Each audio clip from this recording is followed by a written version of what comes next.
এর বাগানোর ওলকপি দিয়া মাংসর ঝোল খুবই টেস্ট হয়েছে আর মানে হাত চাটি ফুটি খাইবার ইচ্ছা করছে ওরকম। হ্যালো এভরিওয়ান, আসসালামু আলাইকুম। আমি ঋতু। আমার আর একটা ভিডিওত আপনারা স্বাগতম জানাই। তো দেখাই কীরকম বানাইছি। প্রথমে প্রেশার কুকারও বানাইমু জটফট।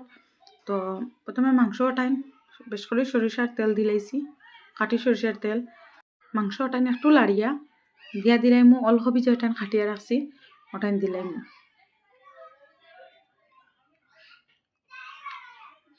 দেওয়ার পরে ওটাইন আবার মাংস আর তেলের লগে মিক্স করি লাইমু।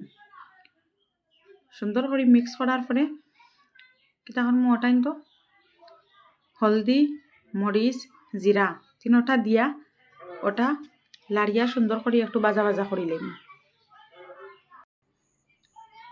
সুন্দর করে মিক্স করার পরে একটু টাইম লিয়া মশলা সহ ওলকপি মাংস ওটাই একটু ভাজা ভাজা করে লাইমু।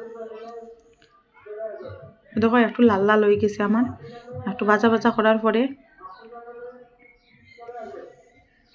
ওটাই তো দিয়া দিলাইমু আদা রসুন বাটা আর পেঁয়াজ বাটা দিয়া ওটাই সুন্দর করে মিক্স করে লাইমু।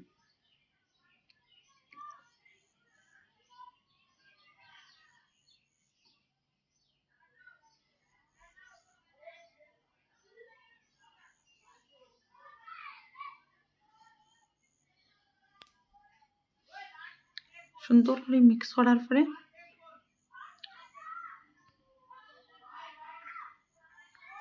পরিমাণ মতো জল দিলাইমু।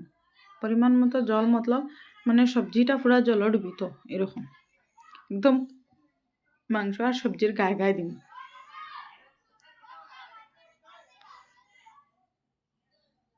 দিয়া ওটাই সুন্দর করে মিক্স করিয়া প্রেশার কুকারের ঢাকনা লাগাইয়া আর স্বাদ মতো লবণ ওটা দিলাইমু। লবণ দিয়া ওঠান বালা করি মিক্স করি লাইমু। মিক্স করিয়া সুন্দর করিয়া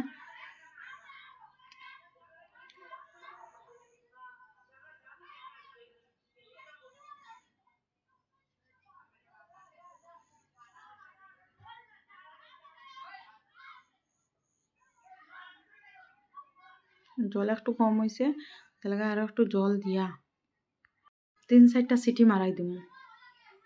তো 3-4টা সিটি মারানির পরে ও দেখো আমার তরকারি অত বেশি মিষ্টি মিষ্টি আসলো শালগম মিঠান। নিজের বাগানোর তো সারুর কিছু দেওয়া হয়েছে না আর অত টেস্টি যার মানে কি তা হইতাম অত ভালো লাগছে খাইতে। আমি যেরকম বানাইছি এরকম একবার ট্রাই করিয়া দেখবা, খুব বেশি টেস্টি হয়।